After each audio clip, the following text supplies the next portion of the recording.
नमस्कार, जय हिंद. बीजे academy YouTube channel आपले स्वागत आहे. तर मित्रांनो, आजचा व्हिडिओ पोलीस भरतीवर स्पेशल असणार आहे, कारण की जी 2025 ची पोलीस भरती म्हणजे त्याची जाहिरात निघता निघता अचानक एकदमच रखडली मित्रांनो. याचं मुख्य कारण काय आहे हे आपण आजच्या व्हिडिओमध्ये पाहणार आहे मित्रांनो. आपल्या या युट्यूब चॅनलच्या माध्यमातून मी तुम्हाला अशाच पद्धतीची माहिती सांगत असतो मित्रांनो. जे पण काही JR वगैरे असतात, कात्रण वगैरे असतात, याबद्दल मी माहिती तुमच्यापर्यंत पोहोचवण्याचा प्रयत्न करत असतो. त्यामुळे आपल्या युट्यूब चॅनलवर जर कोणी नवीन असेल तर कृपया करून आपल्या चॅनलला सबस्क्राईब करून घ्या. बाजूला बेल आयकॉन आहे त्याला ऑन करून घ्या मित्रांनो. चला, मी तुमचा जास्त वेळ घेत नाही, तुम्हाला मुख्य कारण सांगतो तर मित्रांनो, हा पेपरचं कात्रण आहे, भरपूर मोठा आहे. हे संपूर्ण वाचून दाखवलं तर खूप मोठा होईल. त्यामुळं तुम्हाला मी याच्यातला मेन मुद्दा काय आहे याचं जे काही स्पष्टीकरण आहे मी ते तुम्हाला सांगणार आहे मित्रांनो. ठीक आहे. आता याच्यामध्ये तुम्हाला हेडिंगलाच दिसत असेल मित्रांनो की पोलीस भरती रखडली.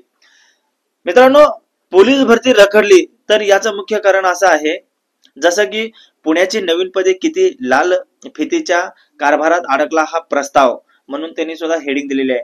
5 नव्या पोलीस ठाण्याच्या पदावरून अडला निर्णय. आता सध्याचे काही 5 नवीन जी पोलीस ठाणे आहेत त्याच्यावरून जो काय वाद, म्हणजे त्या पदावरून हा सुद्धा विषय अडलेला आहे. आता याच्यामध्ये सांगितलेलं आहे मित्रांनो, मुख्य कारण याचं पहा. जे या भरतीमध्ये 2022 आणि 2023 मध्ये ज्या वयोमर्यादा ओलांडल्या उमेदवारांना एकदाच अर्ज करण्याची संधी देण्यात येणार असल्याने राज्यभरातील लाखो उमेदवार या निर्णयाकडे उत्सुकतेने पाहत आहेत.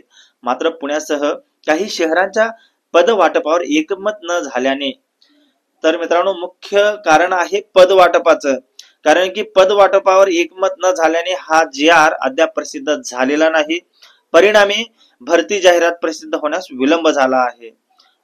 मित्रांनो, तुम्हाला मुख्य कारण मी सांगितलेलंच आहे कुठल्या कारणामुळे. कारण की जे पण काही जिल्हे आहेत त्या जिल्ह्याच्या पद वाटपावरून हा विषय झालेला आहे. यामध्ये आता नवीन ठाणे मनुष्यबळाशिवाय कार्यान्वित करणे शक्य नाही. त्यामुळे पुण्यासाठी 1000 पदांची मंजुरी मिळालीच पाहिजे असं सुद्धा सांगितलेलं आहे. आता यामध्ये 5 जे काही नवीन पोलीस ठाण्यांचे जे काही त्या पदावरून सुद्धा हा विषय आडलेला आहे. तर याची अशी मुख्य कारण आहे.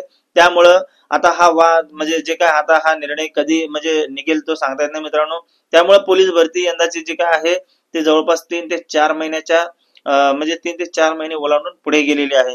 त्यामुळं यामध्ये असं नुकसान पण म्हणता येत नाही आणि फायदा, दोन नाण्याच्या दोन जशा बाजू असतात त्याच पद्धतीने आहे. कोणाला याचा फायदा होतो, कोणाला याचा तोटा होतो. तोटा कोणाला होणार, ज्या मुलांची आता सध्या संपूर्ण तयारी झालेली आहे, ते फक्त जाहिरातीची वाट पाहत होते, त्या मुलांसाठी हा म्हणजे मित्रांनो तोटा समजावा लागेल. कारण त्यांना आणखीन 3-4 महिने वाट पाहावी लागणार. आणि ज्या मुलांची खरोखर तयारी झाली नसेल तर त्यांच्यासाठी हे गोल्डन चान्स म्हणावं लागेल. त्यामुळं जे पण काही आहे ते चांगल्यासाठीच होते म्हणायचं आणि आपली प्रॅक्टिस जे आहे ते कंटिन्यू करत राहायचं. अशाच म्हणजे मित्रांनो वेगवेगळ्या माहितीसाठी आपल्या आयडीला फॉलो करून घ्या. म्हणजे आपला युट्यूब चॅनल आहे, आणि व्हिडिओला लाईक सुद्धा करा आणि व्हिडिओला आपल्या मित्रांपर्यंत हा शेअर करा. कारण की त्यांना सुद्धा कळू द्या मित्रांनो की नेमकं कारण काय आहे यंदाची पोलीस भरती रखडण्यामागचं. कारण मध्ये 7 तारीख म्हणत त्या अगोदर 30 तारीख म्हणत मित्रांनो, ही तारीख एकदमच अचानकच म्हणजे 3-4 महिने कसे काय जाऊ शकते याचं सुद्धा तुम्हाला कारण समजलं पाहिजे. चला मित्रांनो, माहिती आवडली असेल तर आणखीन वेळा आपल्या मित्रांपर्यंत हा शेअर करा. धन्यवाद. जय महाराष्ट्र.